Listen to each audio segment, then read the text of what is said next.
Welcome to the Great Lakes Smoke Podcast Show.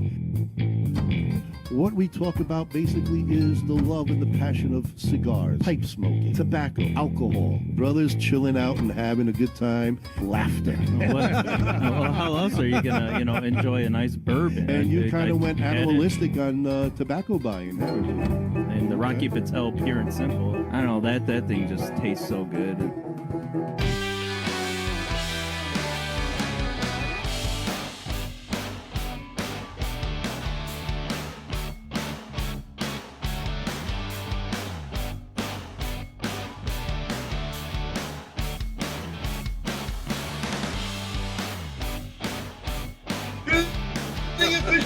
And welcome to a Great Lakes Podcast Smoke Show.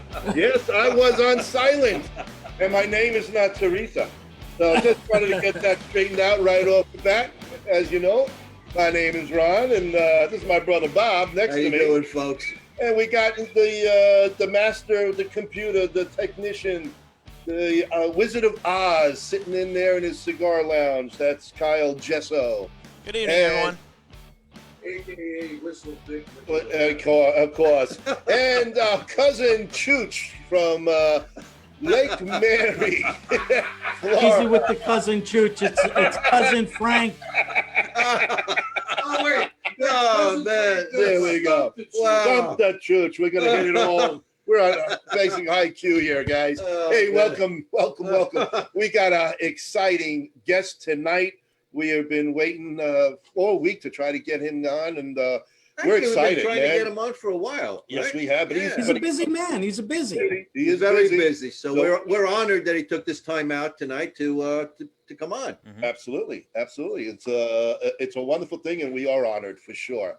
But before we get to him first, folks, we got to do what pays the rent. Let's announce the sponsors, and we have a few new ones, folks. As you haven't been on with us lately, check it all out. Get online, get a paper and pen, write it down, and have some fun with our new sponsors. There's a lot to check out. Kyle, take it away. Johnny D's Teas out of Lakeville, Illinois. They are a veteran-owned company and take great pride in their work. Their goal is to not fulfill one order for any given customer, but to earn all future orders by offering the best products at unbeatable prices. Ask any of their repeat customers, and they'll tell you that their quality is always the highest, while their prices are the lowest. Shop any American Veterans Collection, and 25% of the proceeds will be donated back to the Veterans of Foreign Wars or the American Legion. Loyalty, passion, courage. These are the founding principles of K by Karen Berger Cigars. The Maduro, the Habano, and the newly rated 93 by Cigar Journal, Connecticut. Do yourself a favor and check out this wonderful line of cigars that come from a completely linear company, from seed to your hands. DAV Cigars out of New York. Decades of experience combined with true love and deep understanding of cigars result in the highest level of standard of each DAV hand-rolled cigar. And back to you guys, and we'll break up the segment in right before Stump the Chooch. Absolutely.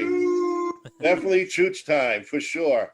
And we have to break it up because obviously our sponsors are adding up, so we can't do it all at once. And if you too would like to become a sponsor on the show, get in touch with us, get on our Facebook PM or email us at greatlatesmokeshow@aol.com, and we can talk about how to become a sponsor on the show.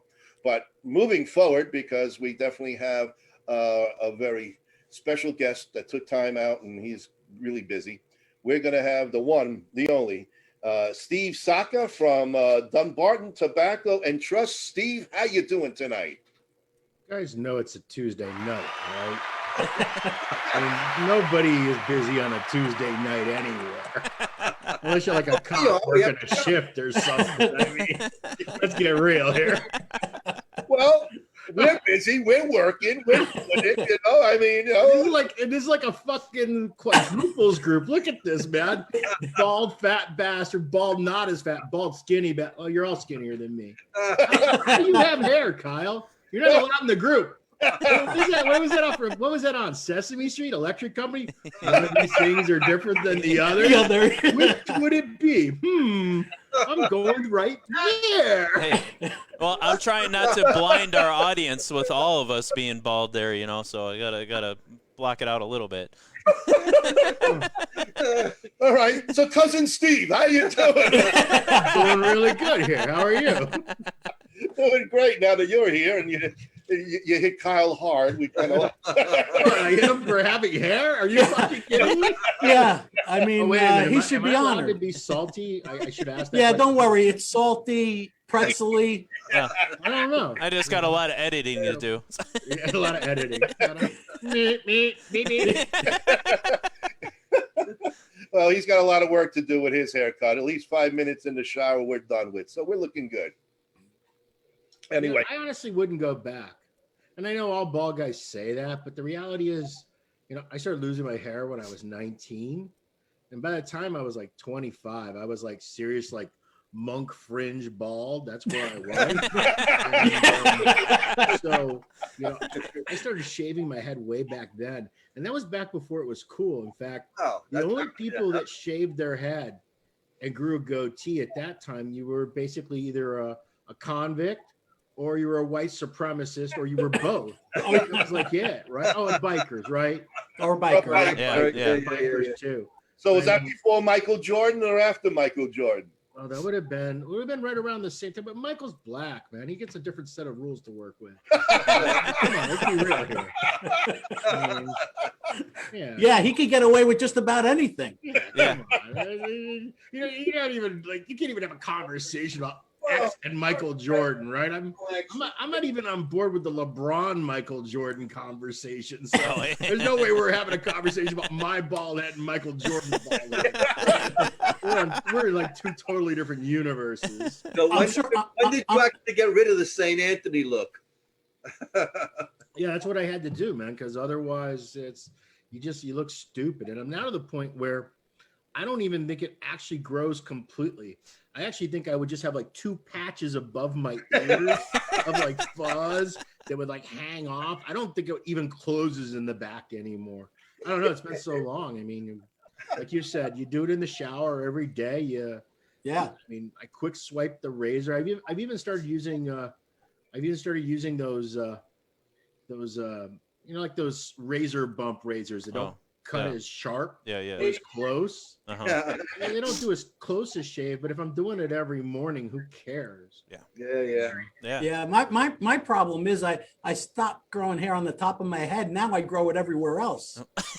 It's all migrating south. My ears. On my ears.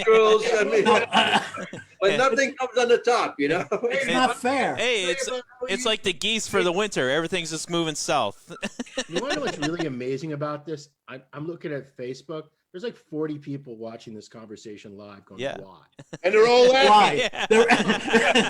They're all bald. Because it's Tuesday night. Nobody's fucking busy on a Tuesday night. That's the reason why. Well, not only that, we are in 26 countries, so they're watching our bald heads and goatees in 26 countries. Now, you guys are like Greece. broadcasted a million ways, right? I mean, you have you're on iHeartRadio. Yep.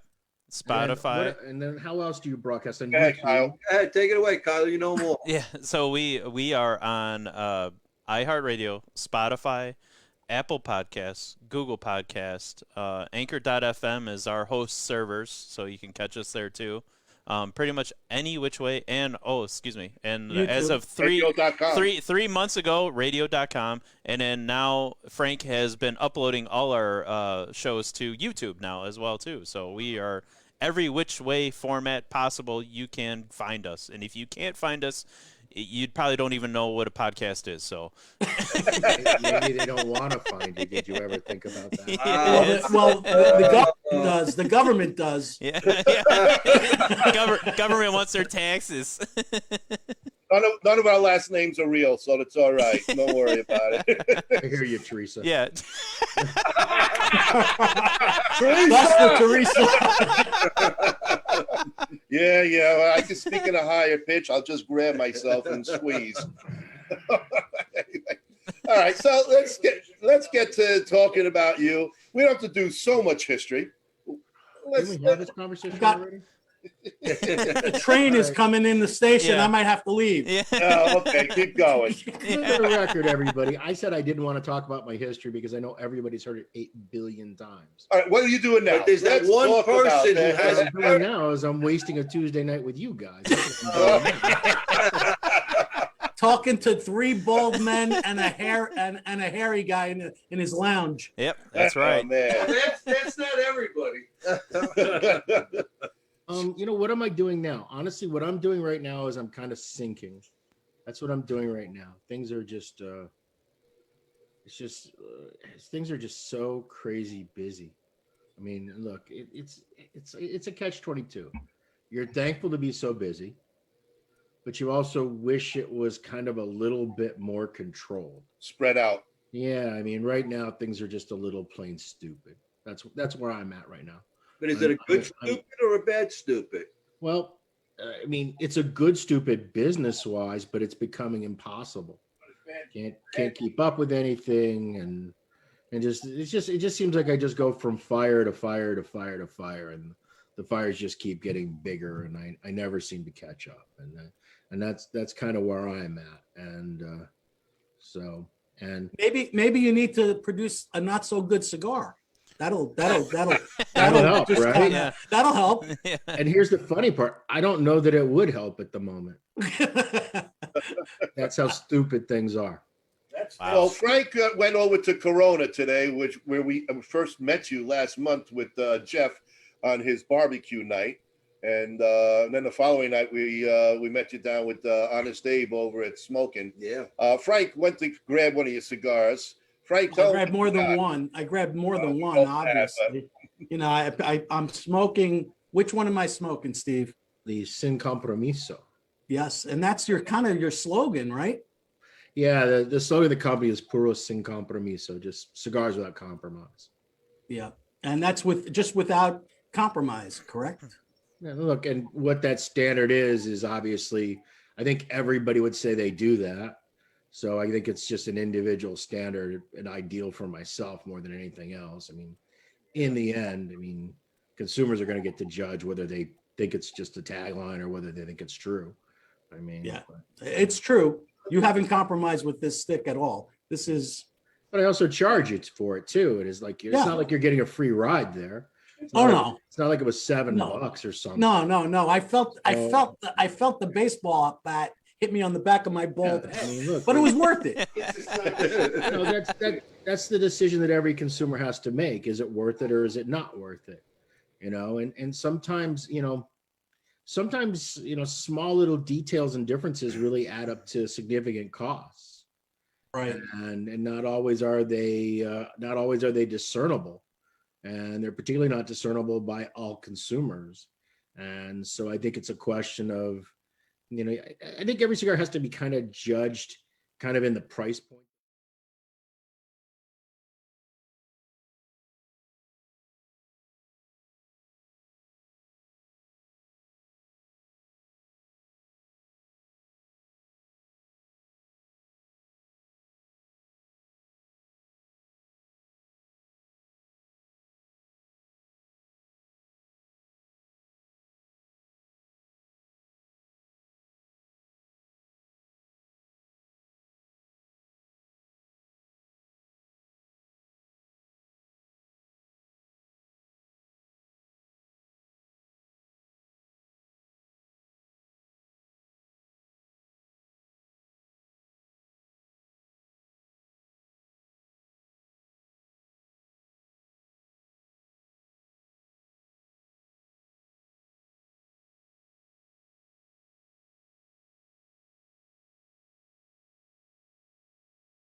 I smoked a lot of Consuegra from JR, the Connie bundles. Right. I mean, you have to be an old guy to know what, now everyone uses Connie's to mean Connecticut shade, but Connie's used to mean the JR cheap, the Cheap Segundo bundle. bundles is what Yeah. they were, and you get those cigars for about $1 a pop, if I remember right.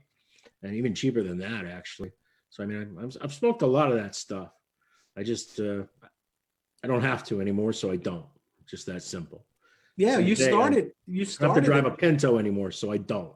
Yeah, I mean, you got your break at J&R, really, right? And then, I mean, that's where I started my cigar smoking. Was me and my cousins. Really, we just used to frequent J&R, and just that's where it began. So it kind of like we're right there with you.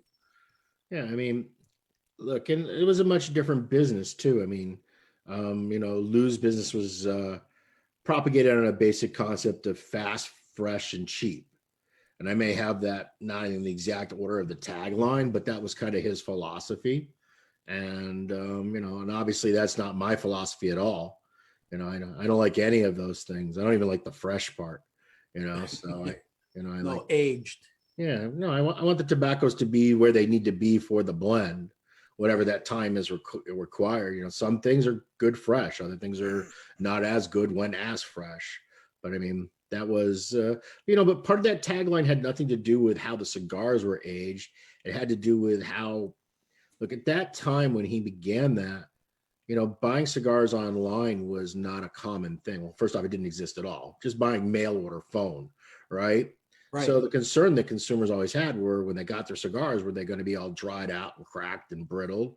So fresh was a very big component because the consumer looked at the word fresh, meaning that, well, the cigars weren't all dried out and, ruined when they received them. And that's what fresh meant at that point. Look, and I even see it now. I mean, depending on where you order from, the quality of the cigars you get, it's not that the manufacturer is delivering different quality cigars to different people. It's just that some people don't do as good a job at storing the cigars. You know what I mean? And there's certain places that if you buy them from, the quality isn't going to ultimately be as high. I can tell you that well over 80+% of complaints that we get come from one particular vendor. Now, of course, you all want me to name that vendor, but I'm not doing it. Okay, but I mean, and then look, and they're aware of the situation, Right. But that's just so. I mean, the fresh part of it was really just saying to the consumer that you were going to get cigars in good smokable condition when they arrived. The fast part's obvious, and cheap was part of the whole gig. And look, cheap cigars are where the money's at, to be honest with you. Mm-hmm. I mean, it's nice to sell Sin Compromisos, but there's only so many Sin Compromiso consumers in the world. You know what I mean? Whereas you sell way more $6 to $8 cigars than you're ever going to sell of a Sin Compromiso. Even if it's a subpar crappy cigar, you're almost always going to sell more $6 to $8 ones. And when you start getting down in that $2 to $4 range, I mean, it's amazing the millions upon millions upon millions of those cigars that are sold and consumed. And look, I understand it. Guys that got to live within their budget. Cigar smoking is a luxury. It's an add-on. You know what I mean? Yeah, we'd all, not everybody can afford to smoke. I'm smoking 10 cigars a day, and I'm not smoking anything cheaper than $12 at a pop. So I'm good for $120 a day, and I'm probably closer to $200 a day. That's just not normal, right? That's just yeah. No, It's just not normal. No, not really. George Burns type money, it's good. So I mean, guys have got to figure out their budget as to what they can afford to spend on this, and so when you go up in price point, the quality goes up typically, not always, but typically there is some correlation between price and quality. It doesn't always match. But it's very rare that you're going to get $14 cigars that are really the quality of $7 and $8 cigars. Now, you may not like them as much, but the materials themselves, the raw materials, are typically better. But at the same time, you can't afford to smoke that all the time. Right. You know what I mean? You find that people are more educated today as far as the quality of a cigar, and are going towards the $10 and better? I think overall they're better educated, but I don't know. I look at these Facebook groups and I see what people rave about sometimes, and some of it's just utter crap. And I just wonder, I just like look at it and look, I'd love to comment. Look, not even just to recommend my cigar, because that isn't a good replacement for the guy that's currently smoking at XYZ that costs $6. Right. But I'm looking at that $6 cigar and I'm saying, man, I just want to tell this guy he should try A, B, C, and D, because I think he'll get more out of his $6 and he'll be happier. But you could Right. spend your entire day being the tobacconist to the world. And look, I don't sell cigars directly to consumers. Plus, who is it for me to stick my 2 cents in to everybody's, business? Not that it stops anyone from sticking their shit into my business all the time. They do. But that's the way the internet works. When you're on top, everybody tries to beat you down, But honestly, I look at some of these cigars. I'm like, man, that person would be way better off if they would try, something, same genre, same price point, but Right. there's other options that I think are a lot better, but they've just never been introduced to it. And part of the problem you also have is when you become, first off, every retailer in any sort of catalog copy, website copy is always going to tell you that everything's perfect. Of The course. best ever, it's the greatest, it's yada, yada, yada. So, is there anywhere that anything gets differentiated? And then ratings don't really mean anything, because I can find, there's very few cigars that out there haven't somewhere received a 93 to a 95, right? I can find that score for almost every dog turd on the planet. So you can't really put a lot of stock in the ratings. We all know how the rankings work. They're kind of topsy-turvy too. It depends on what list you look at or don't look at. So really the only way for you to navigate the minefield is really just through experience. The more you smoke, the more you figure out what you personally like. You figure out what price point is where the value break is for you. Like for me, when it comes to Scotch, typically my price break is somewhere between 70 and $100 a bottle. Yeah. That's kind of like Right. where I'm like into Scotch that I really like and I really enjoy and I feel like it's a good value. And look, there's scotches above that price point that I love and I enjoy, but then it becomes a diminishing return for me. It's very rare that I have a scotch that's sub $50 a bottle that I'm blown away by. You know what I mean? Right. Off the top of my head right now, I can only think of one, that I'm like, yeah, that's a really good scotch for sub $50. For me, we're talking about me, Right. not for the rest of the world. And I think that's the conclusion that every consumer eventually has to come to. And they can only do that on their own. And then the other thing that they'll do over time is they will start to recognize other consumers who have similar palates. And they'll see, well, if Teresa happens to like XYZ, then okay, then this is a reason to try whatever Teresa and Bob like smoking. Or they will, or they'll see stuff that, gets repeat comments. Are we talking about the ball? Over and over and over again online. And look, for me, there's no doubt that part of my current trajectory is a result of consumers, sharing their experience with my cigars. But look, it isn't universal. I saw something today on a group. A guy was disappointed, Sober Mesa Brulee. He was kind of like, blah. That doesn't surprise me. Look, it's a mild to medium Connecticut shade cigar. If you don't like mild to medium Connecticut shade cigars, it's not gonna light you up. You know what I mean? Exactly. There's nothing there for you. Is it a really good mild to medium Connecticut shade cigar? Yes. Mm-hmm. But if you don't smoke that style cigar, then you're probably going to be ultimately disappointed with it. Yeah. I think what impresses me most about your cigars are they're incredibly subtle. There's a subtleness to it that really elevates it to a whole nother level. And, seeing your cigars basically being displayed under my end all smoke, which I used to only smoke Padrones, but to see you on the shelf right below Padron being displayed there, I was like, wow, Steve has really created I think Sin is a really good option for a Padron guy. Mm-hmm. I think it's in the wheelhouse for him. Yeah. I can see, because look, Padron isn't an overwhelmingly strong cigar, not even the 1926. It's made out of very well-aged tobaccos. There's some other material similarities between them. None of the ingredients are the same. but there are some shared characteristics. You also have the fact that it's pressed. That also kind of ties it in. Right. I can see where somebody that enjoys that flavor profile of an anniversary would probably enjoy the flavor profile of a Sin Compromiso.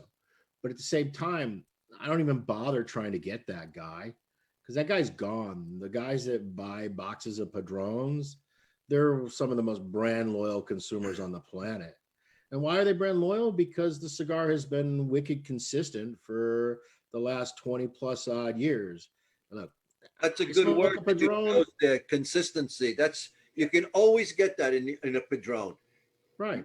It's always perfect, and every cigar will always have that taste. And the other thing too is Padrones also have a certain draw. They tend to be a little bit more airy. You know what I mean? They tend to be a little bit more open. I personally, for me, that draw is a little too loose for my likes. I prefer a firmer draw because I like it to burn a little slower. I like to burn a little cooler. And you'll notice that in all my cigars. All my cigars are pretty firmly packed. In fact, I think my cigars are very scary to someone that's a neophyte to my brand because they pick them up and they're like, whoa, there's no way this cigar is going to smoke, because they're so used to getting cigars that feel this densely packed and they don't get a draw out of them, you know, but that was something that, you know, we had changed the bunching technique when I was at DE for those early Liga Privadas. And that was the way those were done too. And, you know, and I've carried on and I've refined that methodology going through. And I use that pretty much on almost everything. The only place where it gets a little changed up is on the Sin Compromiso because of the press. Any of the press cigars, I do have to change the technique a little bit to make them draw the way I want. Is that still on a harder draw? It's, No, I I don't think it's hard, but it's a slower draw. It's more, for me, the perfect draw is kind of like you go to Dairy Queen, you buy a milkshake, and you leave it in the cup holder for about 5 minutes. Exactly. It just gets a little bit, you know, a little bit melty. And that's kind of where I want the draw. The other thing too, for me, the draw is very,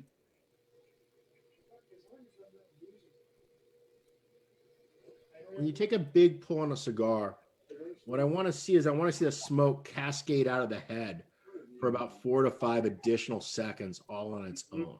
Right. And that to me is an indication of a good draw. If I don't see that smoke continuing to billow out of the head of the cigar once I take a good pull, then to me the draw is a little too tight. But the flip side of that is when the draw is a little loose, it ends up making the cigar burn hotter, which then affects the flavor. And when the cigar burns hot, you lose some of the nuance, you lose some of the complexity. It also smokes faster. I mean, most of my cigars probably smoke on average, I would say probably 15 to 20% longer than most cigars similar in size. And the other thing too is by keeping that burning combustion where it's at, because of the way it's bunched, it also makes the cigar burn more evenly. Not perfect, not all the time, not 100%, but you do tend to get a much better, more even burn and combustion because it's slowing things down a little bit. And the other benefit of that too is the cigar doesn't tend to go out the same way. Cigar will stay lit longer. I mean, the one that goes out the most is Sin. Sin is the one that you can't set a Sin down and walk away for 5 minutes for the most part. But almost all my other cigars, my Parellos, you can typically walk away for about 5 minutes. And when you come back, you can still take a pull on that and it'll still be lit. Now, that isn't true when you start getting into narrower ring gauges because they don't retain the heat the same way. But anything that's 48 to like 54, 56, yeah, that's pretty common that you can light one of my cigars. I call it the piss test. For me, it's really important. But what it is I always smoke when I'm driving. So if I'm in my truck and I pull into a gas station, I put my cigar on the bumper and I start the gas pump and I go in and I take a piss and I buy some beef jerky or a slushie or some sunflower seeds. I come out, I put the gas pump away, and then I pick my cigar up off the bumper and I expect it to still be burning. And if it isn't still burning, then there's something that I need to do. There's something that isn't quite right from a construction material point of view that cigar is ideal, because not like you have to make cigars that you can take a piss and come back to, but it's more about it being able to maintain and retain that heat and to Right. burn slowly and smolder in a way that's going to allow for the tobaccos to taste the way they're supposed to taste. Because you'll notice whenever a cigar burns uneven, it isn't just an aesthetic issue. It affects the flavor, because what's ending up happening is you're getting more of one ingredient and less of another ingredient. You know what I mean? Right. Yeah. And yeah. so it really dramatically impacts the flavor of a cigar. I mean, it's not like you're checking to see if your cigar tunnels. Mhm. How do you know your cigar tunnels? Is because it isn't smoking right. Something's wrong with it. And then you start looking and like, oh, wow, this is tunneling. You know what I mean? Yeah. Right. It's not like you check every cigar to see if it's tunneling when you're smoking it. Right. But somewhere along the way, you realize it's tunneling. Well, why? Because, well, something isn't tasting right. And now you start looking at you're like, well, look at this motherfucker. It's fucking tunneling. You know what I mean? That's the reason why. Right. You know, because when a cigar doesn't burn evenly, it dramatically impacts the flavor and the smoke. Yeah, and then you have to cook it up again to get that side, burn again, and all that comes into play with the flavor, of course. Of course, but and look, in the end, they are handmade. They're made out of an organic material. They're never going to be perfect. Even at my standard levels, I consider 2% failure rate to be just pretty much the way it's always going to be. There's just no way to get beyond 2%. I would say in most brands that are on the shelf, that number's closer to 10%. Right. 1 out of 10 is a pretty common number. And, as someone that has run multiple factories, that's kind of an acceptable number. I know that might really throw some consumers who are listening to this into a tizzy, but it's the reality of the situation. If you want something that is going to burn and draw and do everything identical all the time, just start smoking mass market, start smoking cigarettes, because you're never going to get that out of hand. There's nothing that we can do on our end to ever make them absolutely 100% perfect cigar to cigar to cigar. What you can do is you can make it consistent to where it's the rare occurrence rather than the often occurrence. Yeah. And I was having a conversation with a guy the other day, and he's at this point smoked about 1,500 of my cigars. And I asked, well, how many of them were subpar? And he literally said 2. And I'm like, come on, that can't be true. He's like, I smoke my cigars all the time, and I'm looking at about 2%. That's about what I get. Now, here's the problem. Sometimes you're the unlucky consumer, and you get the box. You can go 22 boxes and they'd be perfect. And then you get that one box that just sucks. Right. You know what I mean? And I think we all had that problem. Right. I mean, so it happens. The question then is, what happens with that? Look, we warranty the cigars. We replace them. Look, if every consumer reached out to me for every cigar that didn't burn perfectly or drove perfectly, I'd be out of the cigar business. Exactly. Right? Right. But I think most consumers also have very realistic expectations. And they're like, well, look, I've smoked 40 Mikke Ritas, and this is the first one that has been subpar. They put it down, they light another one, like, okay, this one's good. And they just accept it as part and parcel. But at the same time, if a guy buys a box of Mikke Rita Ancho Largos, he's 4 or 5 cigars into that box, and there's something not going right. Well, I don't want that guy to have that box of cigars. I want to exchange it out for them. And I also want to see the cigars. I want to inspect them. I want to look at them. I want to see if I can figure out why. And honestly, would that go back to the roller? I mean, where would you? There's a million different things. Sometimes it's every piece of tobacco is different.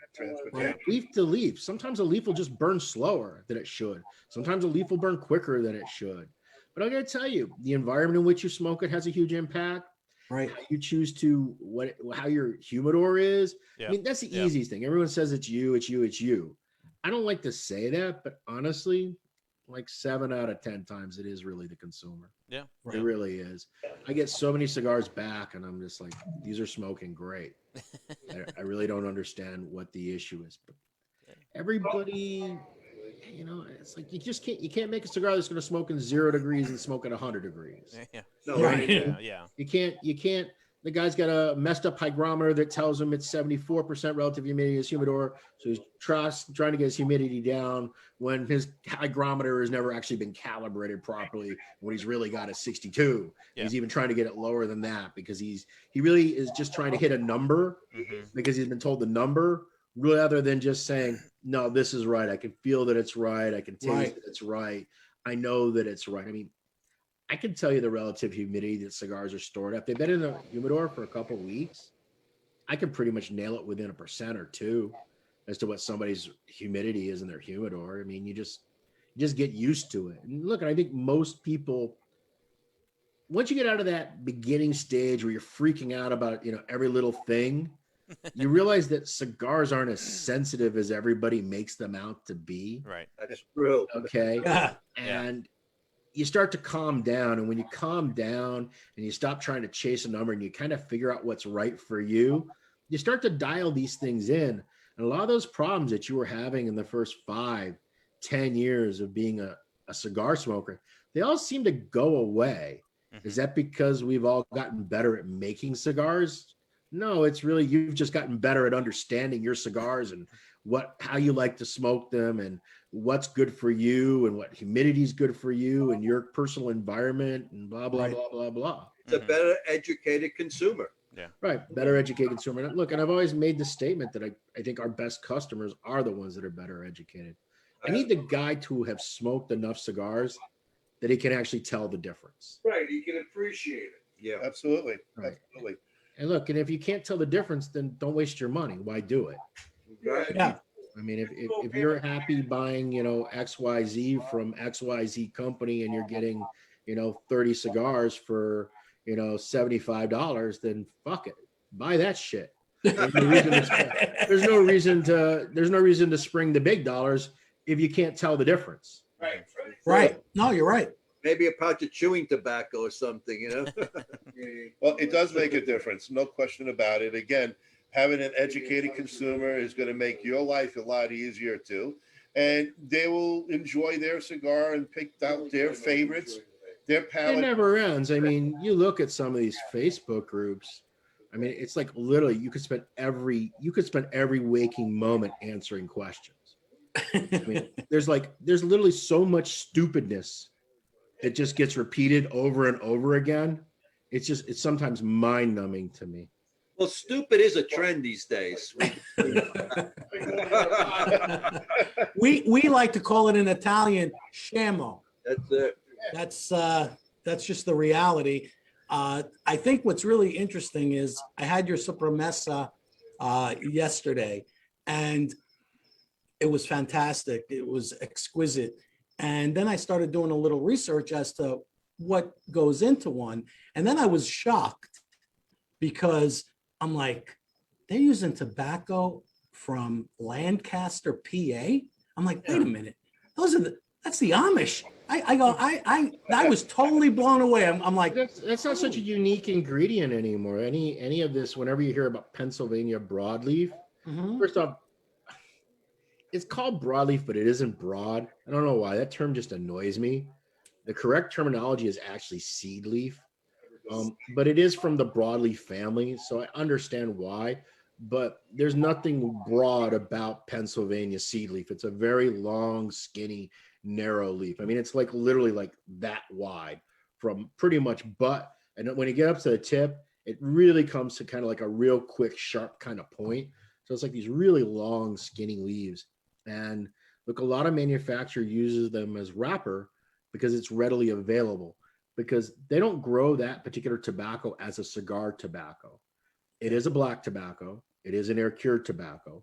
It can be used. So it's in that genre. It's a negro, but it's primarily grown for mass market and chew and whatnot. So what ends up happening is Lancaster Leaf, which happens to be the name, which is owned by Universal, they buy literally just a shit fucking ton of this crap. And then what they do is they sort through it and they pull out the best materials, they cream it, and then they can sell that off to the cigar guys. And the cigar guys like it for two reasons. One, it's relatively available. It's almost really available. Number two, it's relatively inexpensive, particularly compared to broadleaf. Three, they can sell it as broadleaf, which they did for many, many years. They would say it's broadleaf when it's really not broadleaf. That's kind of stopped to this most part. Most people now kind of like say this is Pennsylvanian, but consumers have become much more accepting of foreign things that they're not used to hearing than they used to be. And I don't personally like it because it tends to be a little bitter and it tends to be a little harsh. And also the vein structure in it is very pronounced. So it's very hard to get it to lay and make it attractive.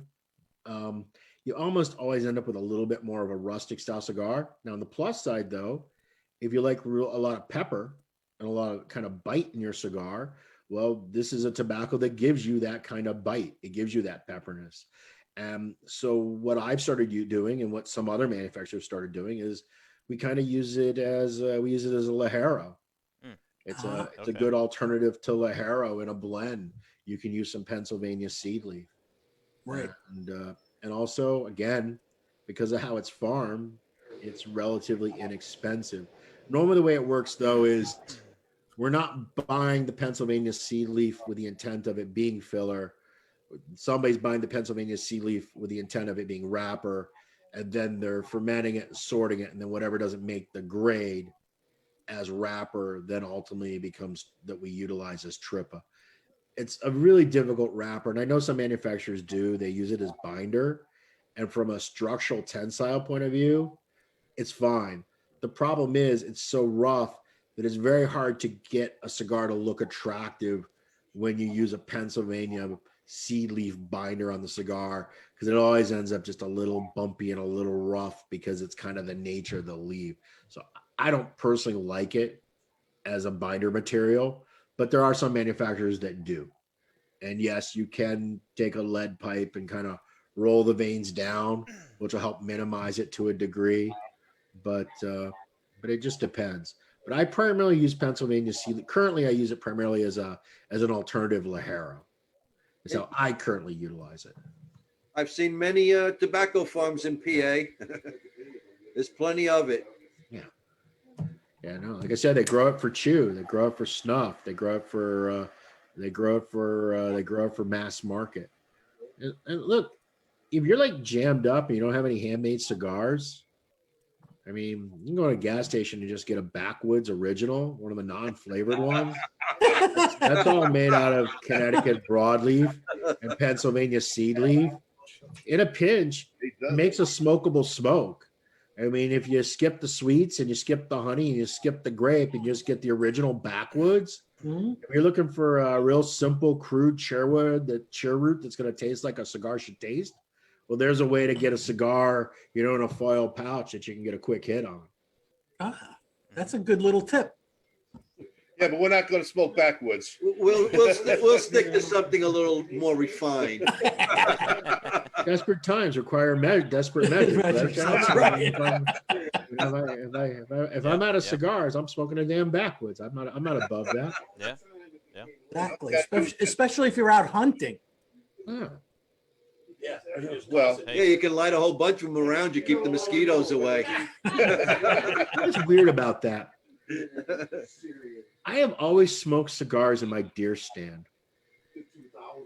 And what's really strange about that is we all know that deer key on cigarette smoke and they tend to avoid it. Yeah. I've actually had more than a few deer come in on cigar smoke. Wow. I think they're just unfamiliar with the scent, and it actually kind of intrigues them.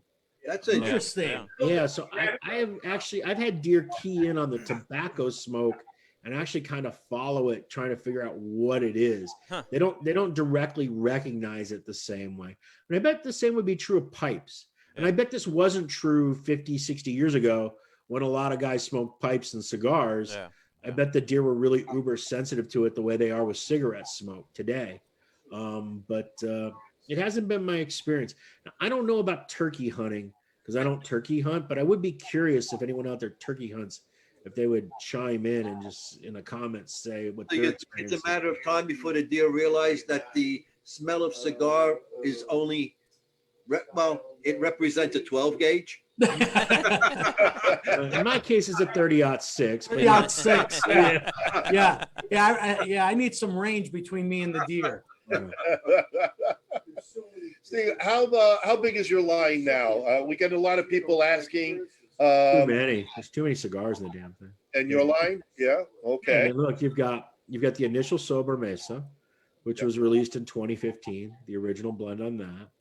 You have the original Mi Querida blend, which was launched in 2016, the Connecticut broadleaf.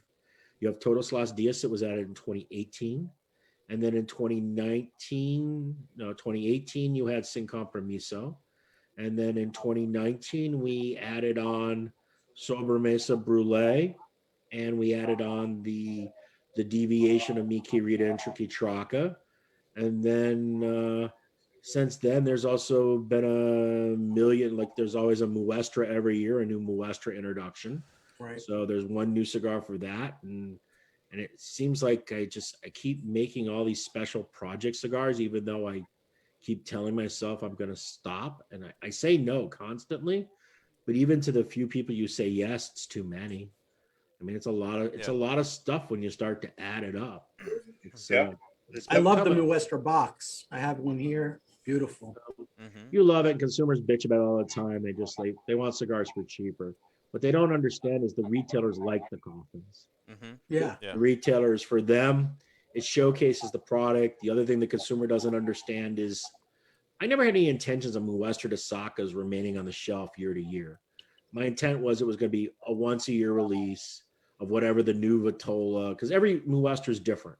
It's a totally unique blend, totally different project. They have no relation to one another other than the fact that it's some sort of pet project or challenge to myself.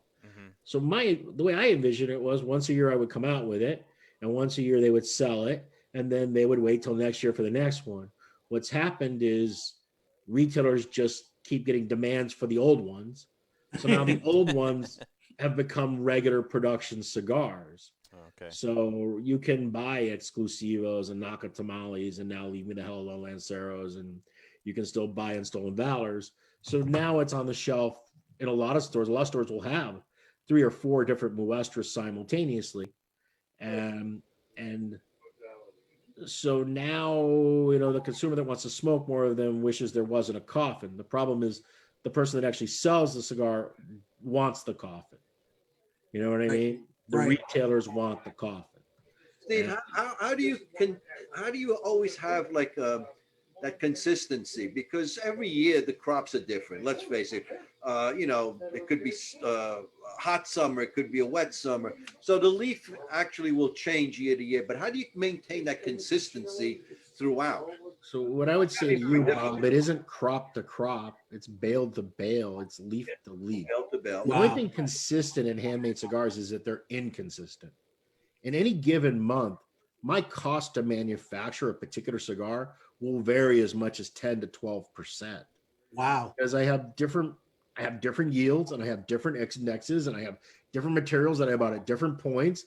And this required so much time in fermentation, and I ended up netting out 82% usable tobacco. And this other one required an additional 4 months. I only netted out 66% usable tobacco for the line. So everything about cigars is inconsistent. So the way you make a consistent cigar is by not treating it like it's a Betty Crocker recipe and you're baking. What you're constantly doing is you're constantly tweaking the blends all of the time. You're constantly adjusting them.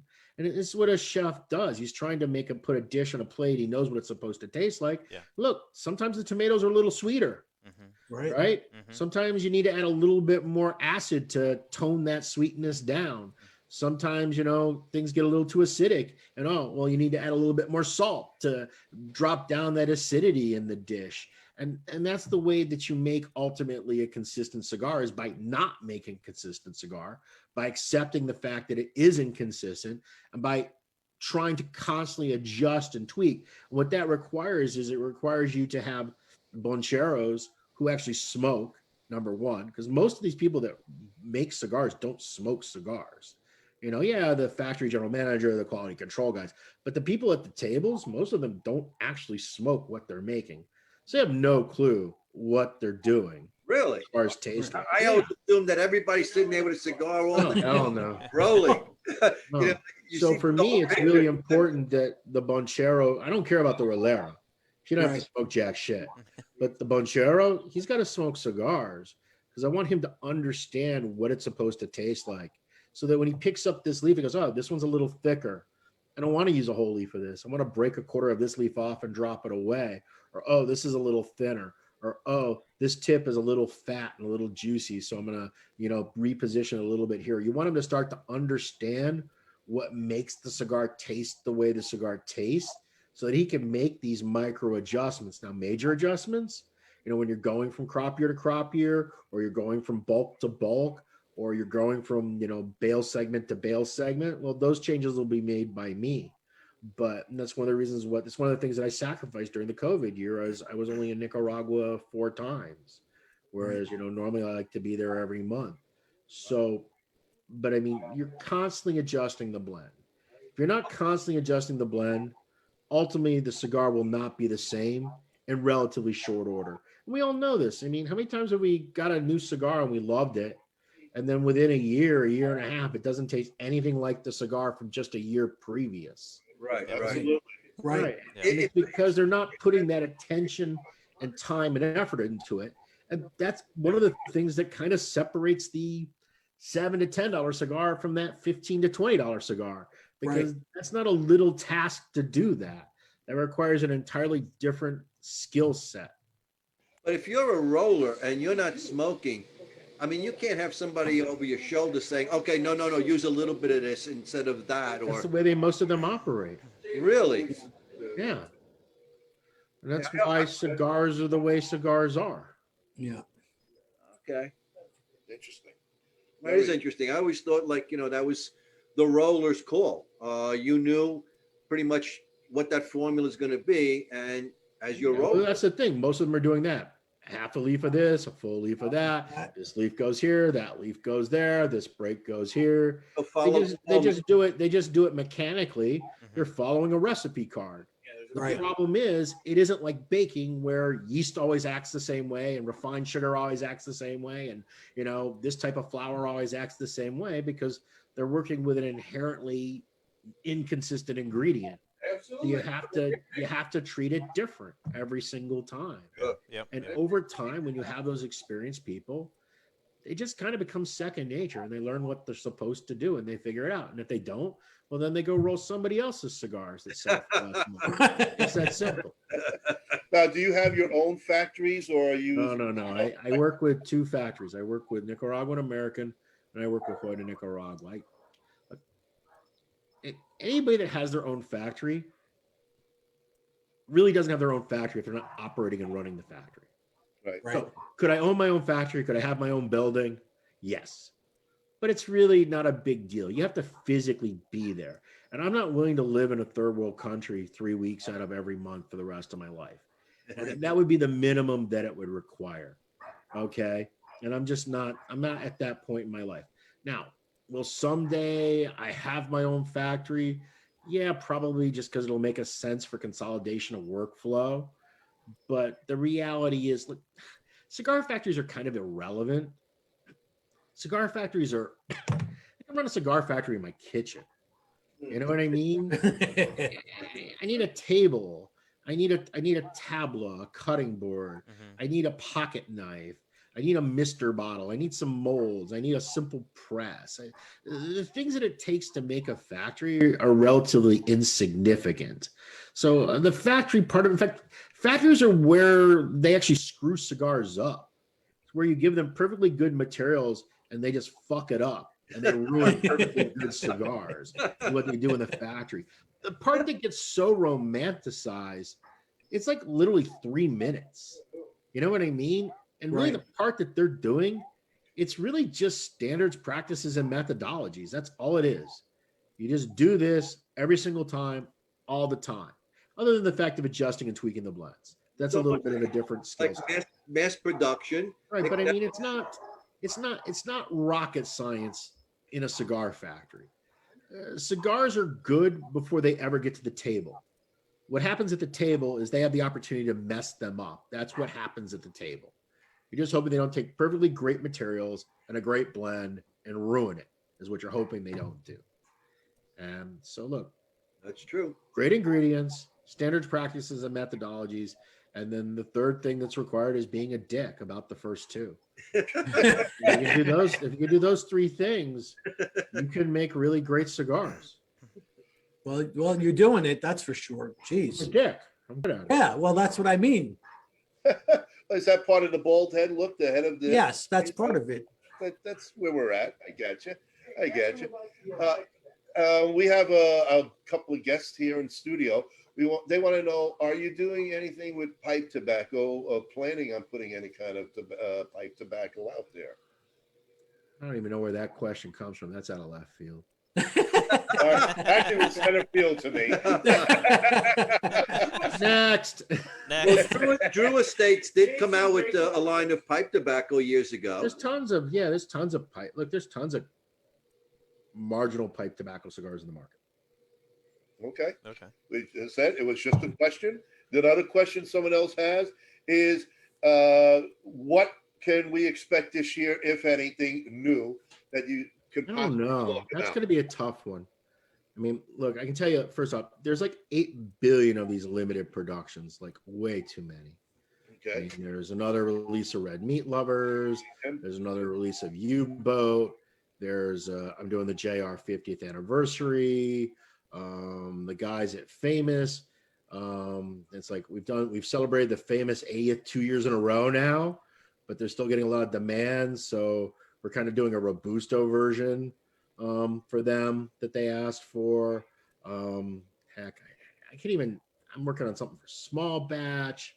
I got 8 million projects right now, and they're all Good. Everybody wants to know. Quit bitching. And then That's a big kitchen, yeah. and then I have one major brand that I'm hoping to release, but I don't know if I'll be done with it in time.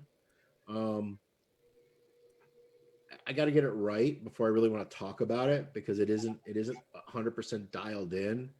And until it's dialed in, I don't want to put the cart before the horse. Gotcha. But there will be 2 things that are dialed in. The Muestra de Saka release for the year will be Krakatoa. It'll be more of a pepper bomb style cigar.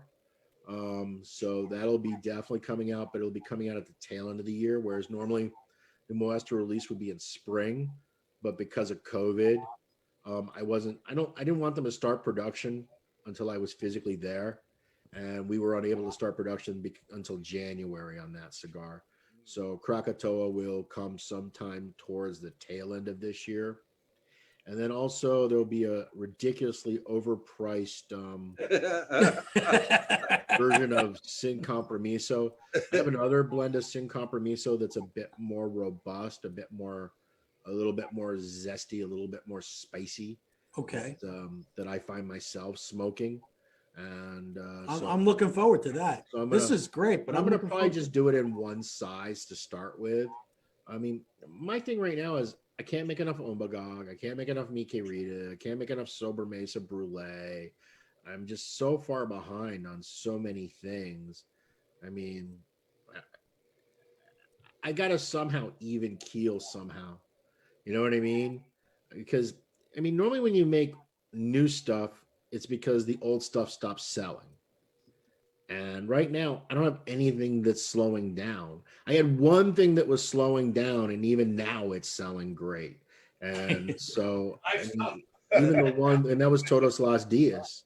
Todos Los Dias was definitely my slowest product. I mean, even the Sober Mesa I launched in 2015, the sales are still increasing on the regular Sober Mesa.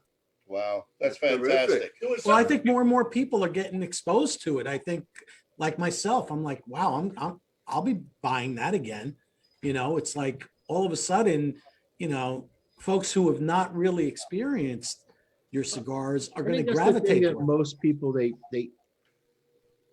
don't understand that the average consumer has no clue who I am, doesn't know what my company is, doesn't give a fuck about me, doesn't give a fuck about my brands, never ever heard of them. And for them, they're all brand new to them. It's a totally new experience. I mean, there's a lot of people that are smoking their very first Sober Mesa now, 5 years into the launch of the brand. Right. The thing is, we're in an industry where most brands die within a year and a half anymore. They don't get a chance to be on the shelf for 5 years. The fact that I actually haven't lost one yet really is kind of stunning, because normally what ends up happening is brands die and they just kind of go away. Mm-hmm. And that's kind of where I thought Todos Los Dias was heading, not because the cigar wasn't good, but it wasn't connecting with consumers. And it's kind of a weird cigar. It's super heavy nicotine. It's really super strong, but it isn't peppery. It's really very smooth. So when you smoke it, it kind of leads you in, and it's kind of smooth, and it just kind of like it really hits you in the end with the nicotine punch. And I think that's a really odd cigar, because I think for people that like really strong cigars, they tend to like a real heavy bite factor to it. They tend to like that real pepper smack. Yeah. And Todos Los Dias doesn't give you that. Todos Los Dias kind of gives you a sweet chili pepper that just kind of slowly escalates and builds in your palate. I always compare it to like a good curry or a mole. The more you eat, Right. the more it intensifies. And that's the way that cigar is, but that's really kind of a weird cigar. So I think it's, I thought that was going to be the one, because look, I'm to the point now that I have enough brands that, look, retailers are only going to carry so many brands. And they're only going to carry so many. Look, and every manufacturer, when they say, well, yeah, I'll buy your new crap, but what do you want me? Look at my shelves. Because every shelf you go into, it's not a single cigar store that the shelves aren't full, right? Right. So something has to go for something new to be added to the shelf. Sure. And of course, the question is, well, what do you want me to take off? And what do we all do? We point to some other company's product, right? We all do. Oh, yes. But the reality is the retailer is not necessarily going to do that. The retailer is only going to dedicate so much space because, look, it's in their best interest to have a diversified offering in their humidor to best serve their customers. So if I had a new brand, I have to ask myself, what is the retailer going to want to take off? I thought what the retailer was going to take off was Todos Los Dias. That was what made sense to me, given the way, because look, Todos Los Dias, when I say it was tanking, it was still growing 18%, but it wasn't growing like all the other ones. You know what I mean? So that growing 18% is a tank for me. But now in the last 8 months, 9 months, that one's even been really growing fast. Now, why is it growing fast? I don't know. Are just consumers discovering it and deciding they like it? Or is it because we've been backordered on so much that the retailer runs out of A, B, and C, and then they go, hey, this is also made by Saka. Have you tried this over here? And, you know, maybe that's the reason why the number on Todos Los Dias is going up. I don't know the answer. I just know the numbers are just going up. So I've started to do a little bit of, this is a really unattractive word, but it's SKU rationalization. And look, I'm starting to slowly weed out. When I started the company and we only had one brand, Sobremesa, I needed 8 sizes. And then when we launched Mi Querida, we had like 8 sizes. And I'm now starting to say, okay, I don't need this size and I don't need that size. The problem with that, for some stores, it's their best selling size. And for some consumers, it's their favorite one. But I also have to make choices about, you know, look, if a retailer, like there's 2 small formats in Mi Querida. There's the Gordita, which is a 4x48, and there's the Pequeño Pequeño. Okay, the Gordita smokes like the Toro. It's like a Toro that's been hit with a shrink ray gun. It's like a fabulous smoke, okay? And it sells 4 times more nationally than the Pequeño. It may actually sell 6 times more than the Pequeño Pequeño. Pequeño Pequeño, it's a bit spicier. It's a little bit of an outlier in the Mi Querida line in that 44 ring gauge. And it's really super popular at certain stores, but it's only really super popular in certain stores. So now I have a retailer looking at a price sheet and they're going to pick a small format to add. I don't want them to pick Pequeño Pequeño. I want them to pick the Gordita because I know most consumers prefer Gordita over they preferring Pequeño Pequeño. Now, if I had unlimited space, I'd love for them to carry everything. Right. But that's just not the reality of the situation. The reality is the store owner is going to at most carry 5, maybe 6 SKUs of a brand that's really hot. And for the most part, most retailers want to keep it to 3 or 4. So you want to also kind of make it to where they don't make stupid choices, you know? And so there's certain sizes, Todos Los Dias, Half Churchill, Mi Querida, Pequeño Pequeño, Sobremesa, Corona Grande, Sobremesa, Torpedo Tiempo. And look, I didn't close any of them out. They've all been selling. I had to cancel back orders on all of them. Okay. But I've been just slowly, hey, ceased production on them last year. Let's slowly work through the inventory, let it sell naturally. And that's what we've been doing, because I know that if I launch something new, I'm going to have to somehow get some space somewhere. Right. You know, for the retailer to look, the online guys, the big box guys, the online purveyors, they don't care.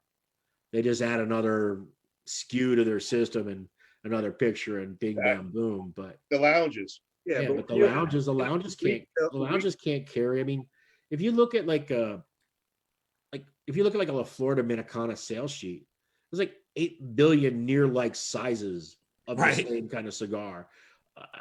Gurkha, it might as well be a Bible for God's sakes. Yeah. There's like so many options. Same thing with Rocky Patel. There's so many SKUs. The retailers can't physically carry them all. No. So part of the job to be responsible on my end is to try to make the best ones that I think will work the best for the retailer. Doesn't mean that, look, we get to, the end of this year and the retailer that really loves Pequeños, I can make a small batch of Pequeños. I can do a pre-order on it. Hey, you want to buy Pequeño? Joe, I see that you are on average buying 25 boxes of these every year. You want to place an order for 25 boxes? I'm going to do one run of these. I'm going to make them all in August. I'll deliver them all to everybody in December or whatever. I have to do it sooner than August, but you know what I mean? Right. I can work that out. It doesn't mean that it's dead. So it's kind of more like just kind of on hiatus at this point. Well, you have so many lines, right? The big thing is knowing your market and knowing who's moving what.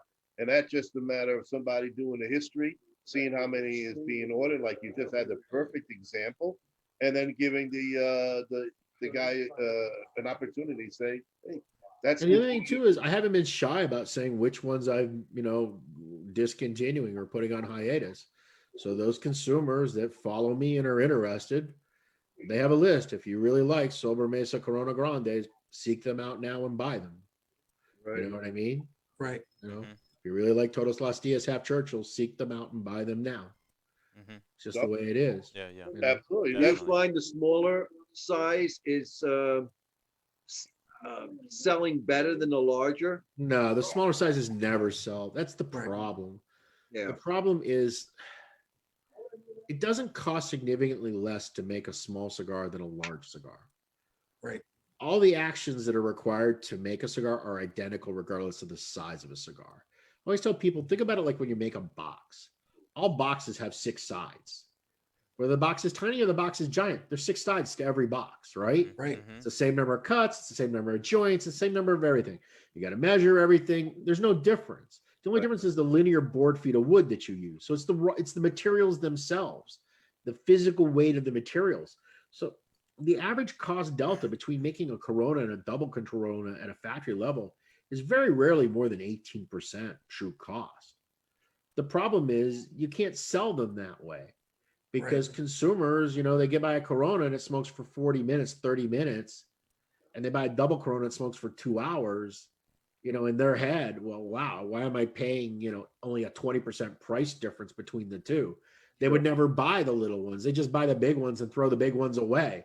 You know what I mean? But the problem is I haven't found a fucking farmer that can grow me tobacco that's all the same size yet. So I have to make big cigars and I have to make little cigars and then I have to cost average it out. Well, on certain cigars, I don't have to do that. There's no reason to make a pequeña. And there are no tiny broadleaf wrappers that I'm forced to use. You know what I mean? right. So it's always a struggle to get consumers, to pay what it costs for the smaller formats. But look, it was kind of, one of the things that kind of gave me a little bit of a breathing room was kind of the way that when I launched Dirty Rat was a $12 Corona. And it was just kind of like, hey, buy it if you want it. You don't like the price, don't buy it. If enough people don't buy it, we won't make it. It's just that simple. There's no reason to make it because it's not like we have a bunch of short materials because we could make these same tobaccos into Toros and double Coronas. But hey, I think the Dirty Rat's a really special, unique, interesting cigar that I think is worth smoking. But hey, it's going to cost $12. Yeah. I don't know what a Dirty Rat costs now, but that's what it originally cost. Yeah. And that was just kind of the way I approach it. It's kind of the way I look at everything. I mean, You got to have that same mindset with every single one. I know when I light up a cigar, I want an hour plus smoke. So, I never buy a small cigar just for that reason. What I would say is you're shorting yourself out because small cigars deliver much different smoking experiences. And I a get lot of times if you find a blend that you like the flavor of, but you wish it had a little bit more pop, a lot of times stepping down in size will deliver that to you. Smaller ring gauge, shorter length, it'll make that cigar taste a little bit stronger. just by the dynamics of how that cigar will smoke and burn. So, but I understand it. Look, most people are size smokers. They smoke Robustos, they smoke Toros, they smoke Gordos, and they kind of stay in that particular lane. And most smokers also they kind of stay in a mild, medium, strong lane. And most smokers kind of stay in a light, medium, dark wrapper color lane. And most cigar consumers stay in a certain price point lane. Yeah. They've decided that, hey, 6 to 8 is my window, 8 to 10 is my window, 10 to 13 is my window. And 90+% of cigars they smoke is within their given lane. You know what I mean? Oh yeah, everybody has. There's not a lot of people that are really playing the field. And I can tell you this, so on my way to work, it takes me about a half hour to get to work.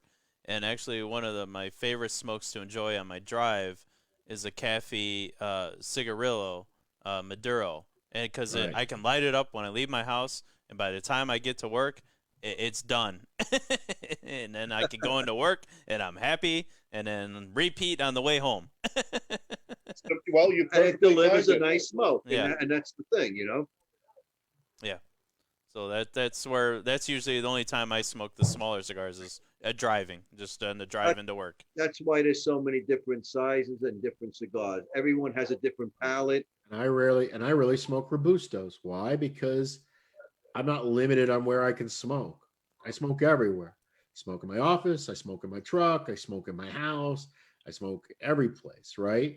So for me, I'm not trying to squeeze in a 45-minute, 50-minute smoke between the kids going to bed, the wife doing whatever she's doing before work. You know what I mean? Yeah. Right. Yeah. I don't have that need. So for me, Robustos are relatively rare size for me to personally smoke. You know what I mean? By choice. I tend to smoke primarily 6 to 7 inch long cigars almost all the time. Yeah, for the most part. I smoke all day long too, so As far as your distribution, Steve, are you pretty much doing it on a very small scale? Are you the ones that going out and doing all the events, or do you have sales reps of your own that are out there? So we have distribution company. So we have our own warehouse and office here in New Hampshire. So we do our own wholesale distribution of all of our products ourselves.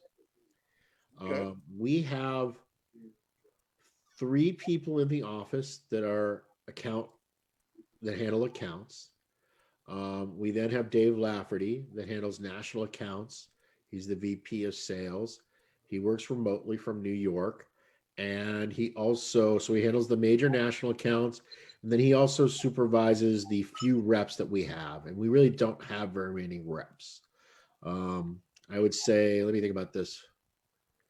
We probably don't have any sort of on the ground physical sales representation in probably right now, like 38 of the states. And look, and for some retailers, that's a real problem. For some retailers, for them, that's a real key element to have that. And look, eventually we'll get there. I still haven't decided. I haven't figured it out. I mean, the reality is most cigar brokers kind of suck, and they don't really help. Sometimes they do more damage than they do good. The ones we currently have, I'm happy with at the moment. They're doing a good job. I mean, like one of them's Hawaii. It's John Fia. There's fucking 5 stores in Hawaii. I think we're in 4 of them. You know what I mean? Okay. What more is the guy gonna do? You know what I mean? Right. I mean, it's like, so, it's look, we have major areas of the country. Now we're adding somebody, but I don't want to say who, because I don't know whether he's broken away yet from what he was doing. I don't know where that stands. In the mid-Atlantic, but I'm still trying to figure it out, to be honest with you. I mean, I honestly feel like we do a better job from the office. Okay. We do a better job taking orders, working with the customers, ensuring they get what they need. We just do a better job of it. But what we can't do from the office is we can't provide that physical in-person kind of representation. And look, a lot of retailers, they're fucking lazy as shit, man. They literally need someone to come into their store and look at their shelves and tell them what they've sold out of and what they're missing and this and that. And look, those type of accounts, they don't tend to be some of our better accounts. You know what I mean? I like people that actually pay attention to how their business runs and operates. Those are my cats. But look, and I have it even in my own backyard. Look, there's a Castro's back room. We never had a rep. Every time I personally would see Eric, it's a good store, but the way Eric buys is he likes to buy in person. So you go see Eric, he writes you a $4,000 order. He sells it all out in 6 weeks, and then he doesn't buy anymore until you physically go see him again. Who's got time to go see Eric? I don't have enough time to go see Eric every 6 to 8 weeks. I got other shit to do. Right. So that account ends up waning. Then, we add a rep in New England who's really good at doing the store visits. And now Eric's become a really good, consistent account. He was always a good account, but he was only a good account in the moments that we were in front of him. And he's not untypical. I would say that probably 70% of the retailers in this country are that way. People like that interactive, yeah, I mean, you want a face, you know what I'm saying? Yeah, you say that, but I think really more of it's laziness, to be honest with you. Yeah. If I'm running a retail store, I'm paying attention to what's turning. I'm paying attention to what my customers are asking. I'm paying attention to what's selling. You know what I mean? That's what I'm doing. Yeah. And that's why, that's why you see, I know that retailers complain about the growth with the online guys all the time, but part of it is they've allowed it to happen because those guys just simply order by the numbers. They look at what's selling and they just buy accordingly. You know what I mean? And that's just kind of the way it works. And as things continue to sell more, they buy more of it. And they have more cash, but that means they can pay their bills. I would say that more than half of the retailers in the United States are so broke, they barely can afford to really, they're like limping from month to month. Wow. A lot of them are living out of their cash register. They don't even run their businesses like they're real small businesses. And you can tell the difference. Right. There is a big difference. And, this is the thing that I always tell people. You talk about JR Cigars, right? That guy had no advantage. He had 2 stand-up cases in a grocery store in Harlem. That's how he got started. Jeff at Corona, he was selling cigars out of his apartment in Orlando when he began. Yeah. Abe, when I met Abe of Smoke Inn, Abe was in one little tiny shop in Tequesta, Florida that was about the size of my bathroom and closet added together. You know what I mean? And now look at these guys. Right. Look at these guys. They paid attention. Yeah. Because they pay attention to what they're doing. Yeah. You know what I mean? And there is a reason why those guys, and they didn't have any advantages that nobody else had. And I know there's some retailers listening to this and they're motherfucking me right now. I'm sorry. It's the truth. It just people is. can't handle the truth. That's the problem. These guys, they didn't have any unfair competitive leg up kind of advantages. No, in fact, most of them really put every penny they had into their business and maxed out their cards and everything else just to maintain that business. And I think a lot of retailers have their credit cards maxed out. Trust me on that one. It isn't just enough to. We're in a very highly competitive business. It is. Okay. It's highly competitive on my end and it's highly competitive on their end. Yeah. We had an increase last year in sales courtesy of COVID. Just a lot of guys were at home. I mean, look, if you didn't lose your job last year and you were able to work at home, you had more free money and time than you've ever had. Right. Yeah. And guys smoked and people smoked more cigars. Yes. So that kind of caused an increase in sales. Unexpected given what we were looking at last March and April, because it was like awful. Yeah. Sales were terrible, but everything rebounded. But the reality is, I think that it's a business you got to work at. That's all there is to it. You got to work at it really hard at every level. There's no easy free lunch. Yes. And even these companies when you talk about a company like Padron, the Padron as you view them today, well, that was the shitty company that made cafeteria cigars since the mid 60s. It didn't become the Padron as you envision Padron until the late 90s. And it wasn't even really then. It was more in the 2000s. Fuente was a cheap ass bundle manufacturer. You bought a Fuente because you couldn't afford a Monte Cruz or an H. Upman. That's why you smoked a Fuente. You know what I mean? The Fuentes that they became that company starting in the late 80s. You know what I mean? And that company was already in its third generation when it got to that point. I don't think, I mean, success stories like Drew Estate, where, you know, in 20 years you come from point A to point B, those are really, really unique. Most of these real big success stories, these are multi-generational accomplishments that take an awful lot of amount of time to achieve. Yeah, nothing's overnight, definitely. Right. Hey, Steve, have you ever thought about having your own lounge? I mean, a lot of manufacturers now kind of Why would I do that? a place for people to go and hang out. You know, a good bar. You know, the You Saka really bar. think I would be a good person to interact with consumers on a one-to-one basis? I mean, look at him. You think that is it? I mean, he's got the right look. Well, you could go to, make it like a biker lounge or something, and then hire all of us to run it. First off, I want a profitable business if I'm going to do it, so that's already on. I mean, now look, I don't have any interest in being a retailer. Okay. It's just not. Can I say that I'll never do it? Can I see a future where maybe somewhere down the road there'll be some sort of like, factory store destination like Nick Perdomo has or something like that? Yeah, maybe. But if I were to do it, everything in it would cost more than it would cost at any other retailer in the country. It would be just more as a destination place for people that wanted to go and see. You know what I mean? Yeah. I'm not interested in being in the retail business. Okay. That's fair enough. The part of cigars that I enjoy the tobacco end of it. I enjoy the blending end of it. I enjoy the brand creation. I enjoy that end of it. I actually don't really get that excited about sales. For me, sales are the necessity that allow me to do what I want to do. I'm appreciative of them, don't get me wrong, and they're absolutely necessary.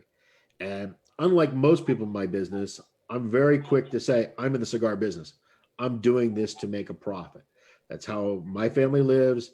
That's how the 100 families that work for me live. You know what I mean? Sure. So running it as a good business is critical and essential. But for me, the sales are really more the mechanism that allows me to get to the end of being able to do what I want to do. That's what I actually care about. I don't actually go, oh, wow, today we sold 35,000 wholesale and get all excited. I don't.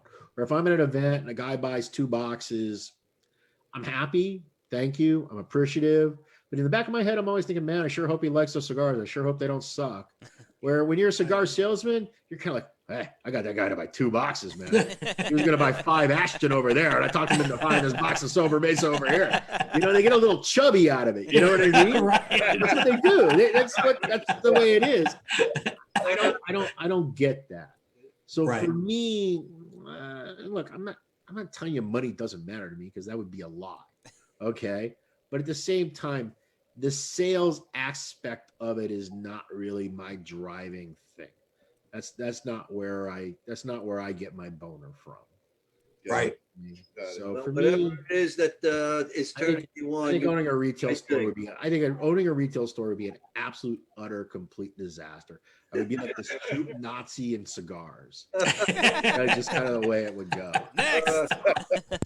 Well, you're doing something right, Steve. Absolutely. Watching your Facebook crowd, you have a little groupie group here. It's been following you and making statements, asking you a lot of questions, which basically you're kind of answering. So I haven't even mentioned it, but you are doing it right. And as Frank could attest to it, so far the smokes that he's had from you has been fantastic. So hey, The job is to not make sucky cigars. You do know that, right? yeah, that is the key. That is the key.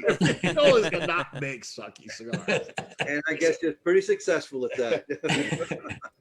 You've been around a long time. You know what's right. You know what's wrong. But I'll tell you what I know. I know what I like. okay, Well, and you know, that's what counts. And what you like, apparently, a lot of people like Seems to be too. working. it Yeah. seems to be working. You got the right chemistry. You got the right formula. So Hey, Keep it going, man. keep it going. Keep it going. Ain't broke, don't Steve, fix it. it ain't broke, don't fix it. Exactly. Steve, I know we grabbed a lot of your time, Yeah, well, and we do want to thank you very much for coming on board. We hope we can get you again somewhere down the road, and it's on that unbusy night of yours. it'll on always be that Tuesday. Tuesday. That You know, when nothing's you got happening. nothing to do. Is that when you guys normally do your shows on Tuesdays? Tuesday night, yeah. Tuesday nights. What made you choose Tuesday? Because most people are like, Because nothing happens on Tuesday. Everybody's off, so we got to. Restaurants are closed on Monday. We figure, Tuesday's the next best thing. And what store am I staring at behind you, Kyle? What is that store? I wish I could tell you. It was. I don't It's not a remember real store, which. it's just an image. Yeah. I don't remember. I specifically grabbed Oh, this images ain't a of brick places. wall either, yeah. baby. So. Hey, I thought it was back at your house in New Hampshire there. There you go. But yeah, I don't. I used to know I have like a specific set of images that I cycle through week to week, and I used to know which store this was. It's been so long I don't remember anymore, unfortunately. But Yeah, I have no idea what tobacco's behind me, but it looks nice. Yeah.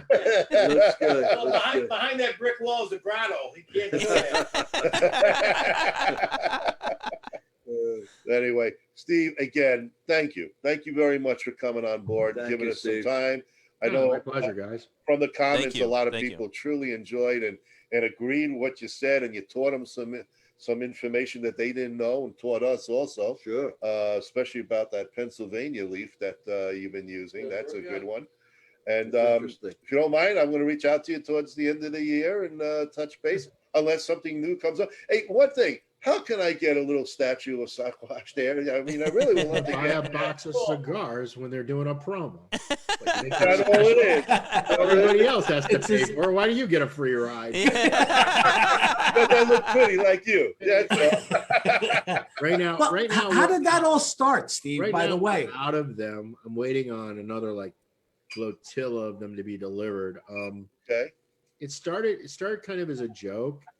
So when I used to work at JR, I never moved to New Jersey. Corporate headquarters was in Whippany. Right. I know. Yeah. We used to go over. That's the store we used to go to. Right. So when I wasn't traveling out of country, I would go to Jersey on the weeks. And I had a condo corporate apartment there. Okay. And so I would go down on a Monday and I'd come back on a Friday. And one day I got in the truck and I realized that I'd left my cigars on my desk. And there's no way I'm driving 6 hours back to New Hampshire without cigars. So I basically just kind of, I think at the time, I think it was Yahoo. I don't even remember what it was, right? Try to find a cigar store.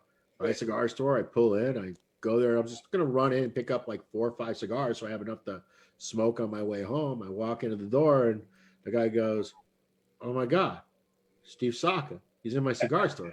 That's Sasquatch, right? Because I don't actually spend a lot of time in cigar stores.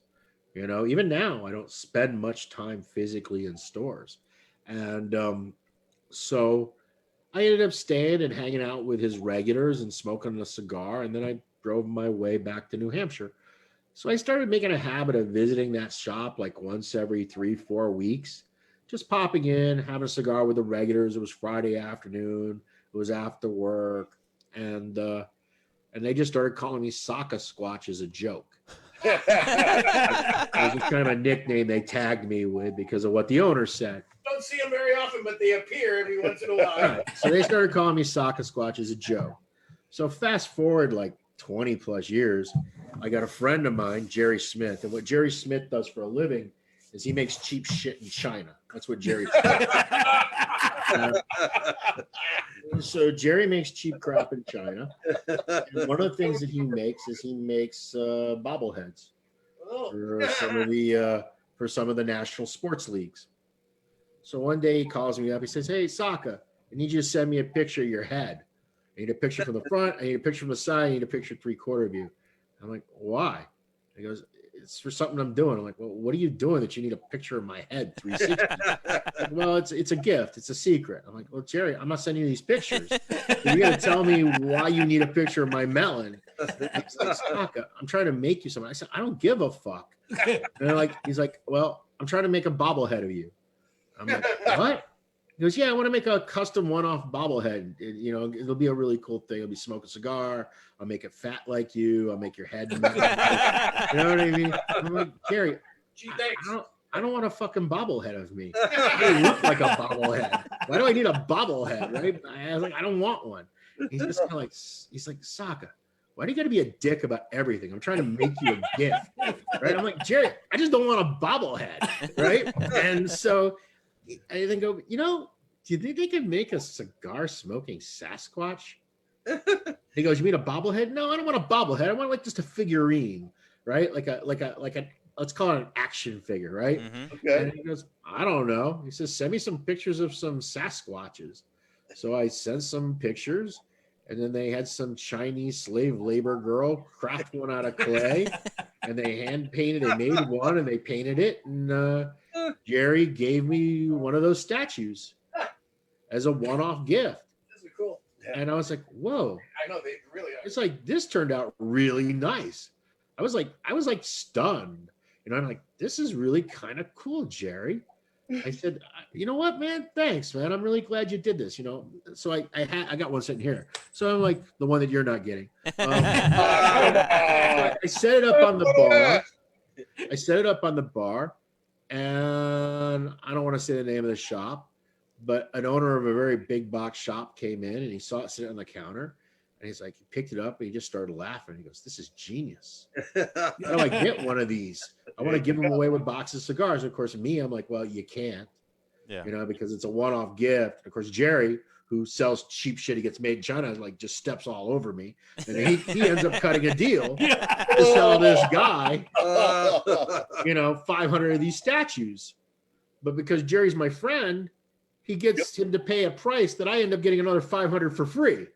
Nice. There you go. Yeah. Right. All right. So the first 500 get delivered, and I let that retailer sell them with a box, and I wait until they're all gone. And now I got 500 of these suckers, so I just start using them at events. Hey, you buy a box of my crap, you get a cigar smoking monkey. Buy a box of my crap, you get a cigar smoking monkey. I'm going to go through the 500, and that was going to be the end of that. And that was literally 8,000 of these suckers. I can't make enough of these damn things. Well, I want one of those. Every time I make them, every time I make more, I keep thinking, well, what am I going to do with 2,000 of these? What am I going to do with 3,000 of these? You'll move them. Everybody wants them. And I keep, because I know eventually people are going to stop wanting this crap. And I'm literally going to have 5,000 of these little fucking smoking monkeys in my warehouse. Right That is now, what's going to end up ultimately happening. I'm going to be totally screwed. But yeah, I can't really tell. I'm really surprised at how look, they're useless. Let's not kid ourselves, right? And They are. They're dust collectors. They're great. let's be honest, most of the crap you guys get for free when you buy a box of cigars kind of sucks anyway. Yeah. Shitty hat, shitty cutter, lighter that works for a week and a half if you're lucky, a piece of shit knife that really can't cut much more than butter. I mean, you're getting all sorts of junk anyhow. And so this is equally crappy, but it's also kind of different and it's kind of unique. And it does exactly what it's supposed to do. Nothing. Right? It's perfect. Exactly. It's flawless. And we go through an awful lot of them. And I got another 3,000 coming right now. All right, so we'll limit 5. I'd like to get one. And I think by this summer, you're going to find a lot of retailers that will, if you buy 20 or more of our cigars, you get one of these. I just keep waiting for it to stop, to be honest with you. And I'm really getting to the point now that I'm starting to get nervous about how many of them I'm ordering. What am I going to do with them when people don't want it? Move them out. You're going to move them. the demand is right now, so move them. Then you start a band called the Smoking Monkeys. There you go. That's it. I'll tell you the thing that I really like about them is surprisingly they're very photogenic. They are. So, They are. Yep, So I end up getting a lot of pictures on, Instagram and Facebook. And look, I'm very thankful for that because, they stand out. Mm-hmm. And so that's good because we all have drawers and closets full of this crap we've been given over the years. And how often do we wear it? Yep. You know what I mean? Right. Yeah. I mean, almost every cigar T-shirt I've been given has been used to wash my boat, right? Almost every hat just look. I'm bald. I need a ball cap. One of the reasons I need a ball cap, right? Yeah. I keep trying to get a ball cap made. They just all suck.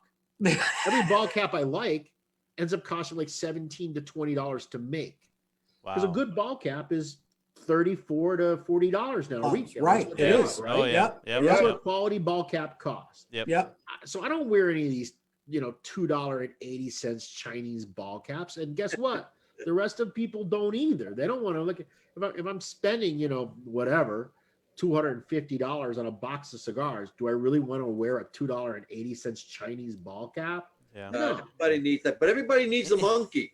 So, Hey, Bob, It's a play good with your own paperweight. monkey.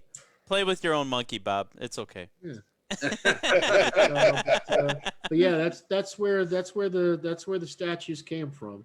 And the other thing that worked out really well for me is they're not branded by one of the company's brand. It just says Saka Squatch on it. Nice. But I don't have a cigar called Saka Squatch. And when we were going through all that FDA nonsense, Mm-hmm. you weren't allowed to have swag with the company brand on it. Oh, Really? So, Wow. that was one of the things that was coming down the pike. okay. Didn't you notice how a lot of the big manufacturers started having to put warning labels on their T-shirts and their hats? Oh, Yeah, that's right. Yeah. They noted that. no. So by not having it branded as Dunbarton and not having a cigar or a brand called Saka Squatch means this would essentially be allowed. Nice. You know Unbelievable. what I mean? That's So you awesome. got around the system. That's Very awesome. good. That is awesome. Got to work that system, but Definitely. I don't know, man. I still like the damn thing, and it's 3 years later. As he's staring And at it looks like that's good. That's good. Well, anyway, thanks for the story about that, and I'll put my order in because I definitely want one. Yeah, the best thing to do is just to look for a retailer. I mean, Yeah, we'll go through Jeff at Corona. There you go. I'm sure That's he's got a stash. I don't think anybody has any right. There might be a few small retailers that have a couple, still kicking around. But I think most of the Saka Squatches are out the door. But like I said, the current right now they're slated to ship I think April 25th. So I'll land and clear customs sometime around end of Mayish. Okay. the beginning of June. Frank, you got an order for It'll probably be about Talk to June. Jeff. There'll be a flood of those things out there probably. Nice. All Nice. right. Good. Nice. All right, we'll look for that. Awesome. Sounds excellent. Well, again, thank you. Thank you, Thank Steve. you very for much, all the Appreciate you all your fun. The time. crowd has been awesome. You have a tremendous Keep following. those cigars coming, man. Yep, and Sal Diamante, he's been on these from the beginning, so I don't know if he's one of your followers, but he's a newbie Sal's too. a good guy. Yeah, I love and you, Sal. Sal, and then you get Ken Simon. Oh, you got a bunch of people. So thank you for turning your crowd into our crowd, and you keep it up. Keep things happening, and we hope to hear from you real soon. I have no choice. I don't eat if I When you don't. get some If you don't eat, you got to eat. I gotta eat. You gotta And you eat. got to have Jeff's hamburger, the meat that he does from Oh, that farm of his, man. That was is good stuff. amazing. I actually enjoyed the sirloin more than anything else. did you? I even enjoyed the sirloin more than I enjoyed the. I think he had tenderloin. It was Right, just he had something the about tenderloin, flavor of yep. The sirloin was really, really super good. We just had the hamburgers, so I saw the steaks that were on that he offered you, but hey, they were real nice. All right, guys, you have a great night. You have a good one. Thank Steve. you. Thank you. Thank Thank you. you. again. Thank Talk you. to you soon, folks. All right. Everybody, stay on board right now. We know when a little bit longer, but we do have our next segment coming up with Cousin Frank. And tonight's prize is going to be from our friend Jeff at Corona.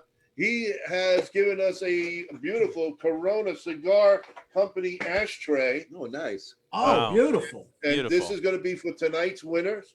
Wow. All right. So Very stay nice. on board.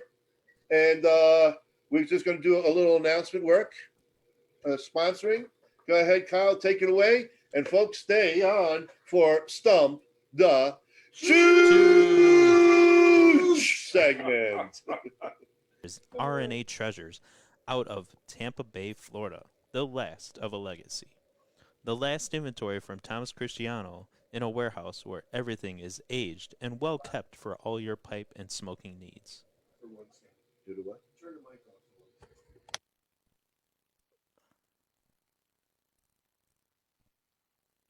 The Chicago Pipe Collectors Club, one of the largest and oldest pipe groups in North America, with the largest pipe show worldwide.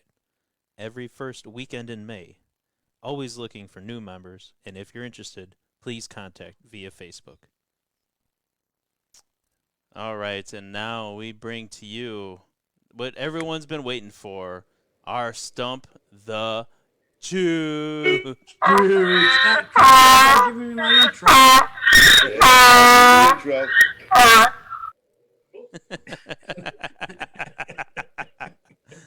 That sounds like a chooch that was almost in, like, either giving birth or I don't know.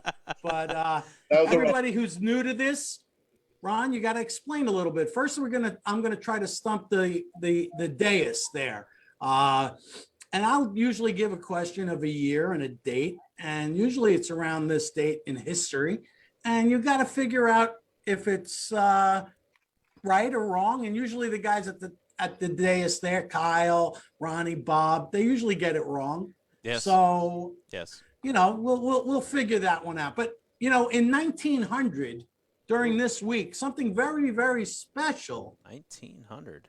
opened. Well, it didn't open, but they started working on this in Manhattan, in New York. The tunnel for the Bob. subway.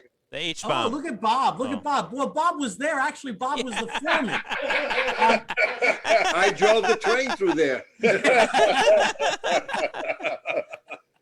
God, I didn't get a chance to finish it. We got people here trying to figure out what the hell we're talking about. I knew that was Folks, right we got away. two more questions that Cousin Frank's going to ask us to try to make us look like a couple of jackasses. And then it's your turn to answer on Facebook, where Kyle and I will be watching the answers. Yeah, these The are just the first one- warm-up questions. Just the warm-up questions, and then we'll tell you when it's time for you to answer. And so Exactly. So Here's another. get here's your another practice in warm-up. now. Get your practice in. Well, here's another warm up. We'll go to 1919, and this party was actually created in my favorite country, Italy. So who was the leader of the party, and what was the party, guys? Mussolini Fascist Party. Look at. At least my cousins know a little bit of their own history. Oh, well, So- thank you very much. Thank you. Thank you. Wow, I'm very happy to now know that both of you guys actually Not chooches. Go are ahead. not chooches. Paying attention when they were in school. They're just fascists. Yeah. Well, Hey, don't tell nobody. Yeah? There's a lot of people listening tonight. Keep it clean. Go ahead. all right, we're going to move to 1922, All right. and this was really kind of an important move that the Postmaster General put into place. Delivering mail on He put into place in 1922 22. that changed basically everybody's life.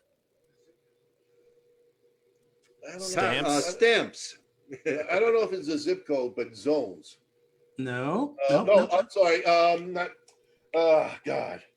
Come on, you should know. I know. Yeah, you should know this. You used to work Yeah, there. you for used to God's work sake. for the These post people. office. Come on. Yeah, Was it zip the code. mail sorter? No. This was ordered that, can you believe this? In 1922, the postmaster ordered all homes to get mailboxes. Oh, To get okay. mailboxes. Yeah, there you Oh, go. mailbox. Nice. Home delivery. Nice. Yeah. That started in 1922, Wow. folks. Wow. Wow. Because you used to go down to the post office. to Bob, pick you're up- like in your 20s then, right? So, I mean, Yes, I was. Back when the men were men and the women were nervous. Well, actually, if he was the supervisor in 1900 in the tunnels in 1922, so that puts him at 42 years old. Now we're looking at a 142-year-old here. Not bad. Not bad. not bad. Look how young he looks compared to me. Yeah. Smoking and drinking, man. He does it all the time. Yeah. All right, Okay. one more for the audience. One more for the audience. All right, we'll give you one For more. the Why audience, not? Yeah. Go ahead. One more for you guys, or this is for the audience? No. Us, one more, Oh, because All like, right. there's a good bunch of people who are actually answering. So Good. We like that. People, they're getting it, they understand. So one more for us jackasses, and then we'll hit it And then down. the people can ask Alexa. All right.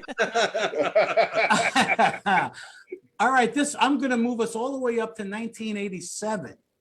And this televangelist had to resign because of a sex scandal. yeah. Who was it? Oh, Baker. Baker. Bob knew the answer. I think Bob and him were roommates. Well, actually, no, he don't Yeah. I was doing Tammy. Cousin Frank, he had the hots for Tammy. And it wasn't because she was good in bed. He just liked the way her face looked. Yeah, absolutely. Wow. Absolutely. He tapped it hard. Well, hey, how many women wear that much makeup? When you're that ugly, you better. Hillary, right? No, I'm sorry. Next guy. Yeah. All right. This All right. Is this for the? This is it for the audience. This is for our audience. This is the Okay. one. This is the one. for your ashtray from our good friend Jeff down at Corona Cigar Company. Right. And Yep. it's a beauty. It's nice. It's pretty good. Get your keyboard ready. Get your This is keyboard for the ready. audience, for the audience. This is for the audience. Okay, I'm doing this one because it's special to me. The year 1963, folks, 1963. The Beatles released their first album. What was the album called? Ooh. Oh, come on, Yeah. man. Oh God! Oh, I guess you just wanted to give me. Come on. Right. Bob, you knew this, But but you wanted to give away a heart. I mean, I know you just want to give it away, right? That's all. Yeah, he just wants to give something away for nothing. Wow. He No wants to one be even such had a a word hard for that ass. one. God. All right, folks, and nobody's answering. Nobody Nobody's Nobody's answering. answering. Bob, you see. 10,000 people are All answering. right, that Dave already. said a hard day's night. No. Ken, No. please, me. Nope. No. Please me is correct. There you Hey. go. Please me. There it They is. released their That was- first album. Kent Ken Simon. Kent Congrat- Simon. Congratulations. And listen, Ken, do me a favor, Hey. PM us your address so we can get that to you. Wait a minute. Part two of that is what label was that released on?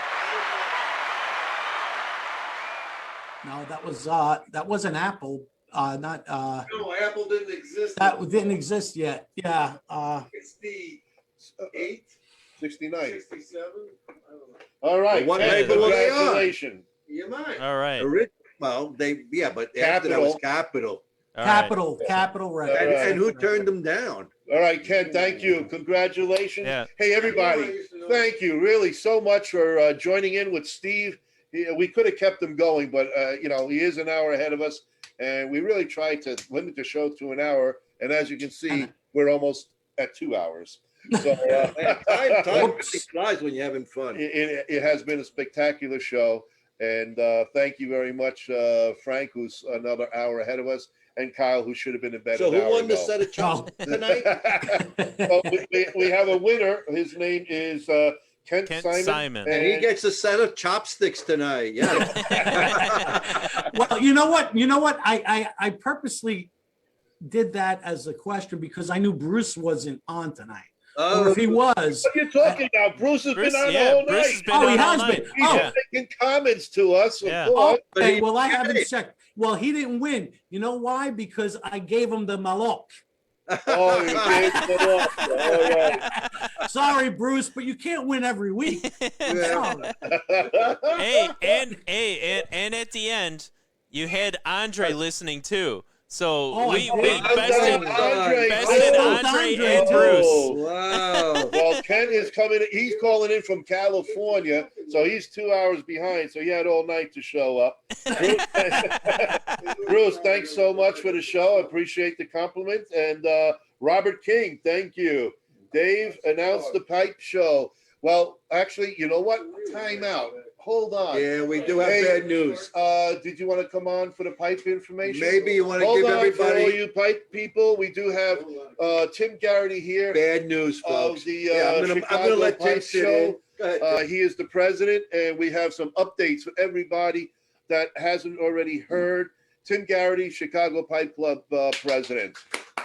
Go for it, buddy. So, if you haven't heard already, we have canceled the 2021 pipe show due to restrictions placed on us further by the great state of Illinois. And the weaselly governor. So our intention has always been to put on the best show we can. And under the current restraints put on us by the state, that can't happen. And so we decided to pull the plug. I would hope that our watchers and those who chime in at a later date, stay tuned for an announcement about a big event coming up, maybe within the next couple months. You never know what we're doing. Put it this way, We're gonna move the working show to hard. Nebraska, right? We're gonna triple the size of that state in one day. We are doing everything we can to get that show to you folks. Again, not doing to any of us. This is all political garbage that unfortunately this state is under. So, and a lot of you guys are under too. So, hang loose. All announcements will be announced here immediately as we know it, you will know it. So, again, we hope to see you soon. Enjoy, Stay everybody, smoky. Don't let your meatloaf. if you want to say that.